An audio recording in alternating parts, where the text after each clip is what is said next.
आचार्य द्रोण राजकुमारों को धनुर्विद्या की विधिवत शिक्षा प्रदान करने लगे।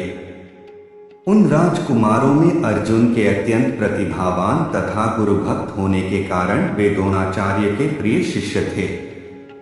द्रोणाचार्य का अपने पुत्र अश्वत्थामा पर भी विशेष अनुराग था, इसलिए धनुर्विद्या में वे भी सभी राजकुमारों में अग्रणी थे। किंतु अर्जुन अश्वत्थामा से भी अधिक प्रतिभावान थे। एक रात्रि को गुरु के आश्रम में जब सभी शिष्य भोजन कर रहे थे भी अकस्मात हवा के झोंके से दीपक बुझ गया। अर्जुन ने देखा अंधकार हो जाने पर भी भोजन के कौर को हाथ मुंह तक ले जाता है। इस घटना से उन्हें यह समझ में आया कि निशाना लगाने के लिए प्रकाश से अधिक अभ्यास की आवश्यकता है और वे रात्रि के अंधकार में निशाना लगाने का अभ्यास करना आरंभ कर दिया। गुरुद्रोण उनके इस प्रकार के अभ्यास से अत्यंत प्रसन्न हुए।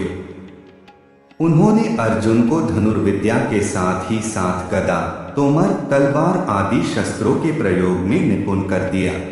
उन्हीं दिनों हिरण्यधनु नामक निषाद का पुत्र एकलव्य भी धनुर्विद्या सीखने के उद्देश्य से द्रोणाचार्य के आश्रम में आया, किंतु निम्न वर्ण का होने के कारण द्रोणाचार्य ने उसे अपना शिष्य बनाना स्वीकार नहीं किया।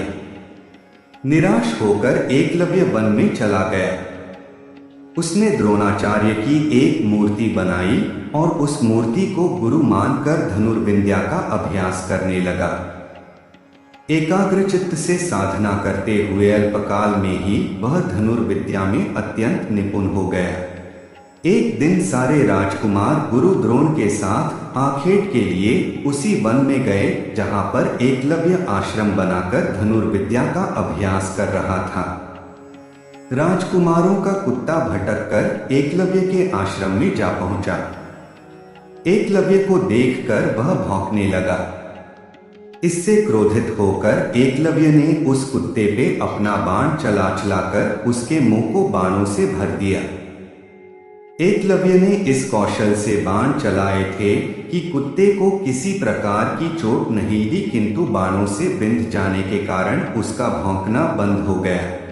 कुत्ते के लौटने पर जब अर्जुन ने धनुर्विद्या के उस कौशल को देखा तो वे द्रोणाचार्य से बोले, हे गुरुदेव, इस कुत्ते के मुंह में जिस कौशल से बाण चलाए गए हैं उससे तो प्रतीत होता है कि यहाँ पर कोई मुझसे भी बड़ा धनुर्धर रहता है।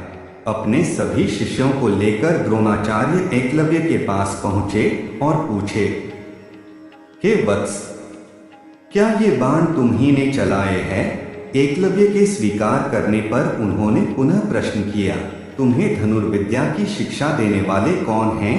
एकलव्य ने उत्तर दिया, गुरुदेव, मैंने तो आपको ही गुरु स्वीकार करके धनुर्विद्या सीखी है। इतना कहकर उसने द्रोणाचार्य को उनकी मूर्ति के समक्ष ले जाकर खड़ा कर दिया। द्रोणाचार्य नहीं चाहते थे कि कोई अर्जुन से बड़ा धनुर्धारी बन पाए। वे एकलव्य से बोले, यदि मैं तुम्हारा गुरु हूं तो तुम्हें मुझको गुरुदक्षिणा देनी होगी। एकलव्य बोला, गुरुदेव, गुरुदक्षिणा के रूप में आप जो भी मांगेंगे मैं देने के लिए तैयार हूँ। इस पर द्रोणाचार्य ने एकलव्य से गुरुदक्षिणा के रूप में उसके दाहिने हाथ के अंगूठे की मांग की।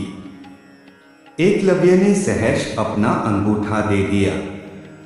इस प्रकार एकलव्य अपने हाथ से धनुष चलाने में असमर्थ हो गया तो उसने अपने पैरों से धनुष चलाने का अभ्यास करना आरंभ कर दिया। तो ये थी दुनिया के सबसे बड़े धनुर्धारी की कहानी। हम जल्द ही आपके लिए एक नई कहानी लेके आएंगे। तब तक के लिए धन्यवाद।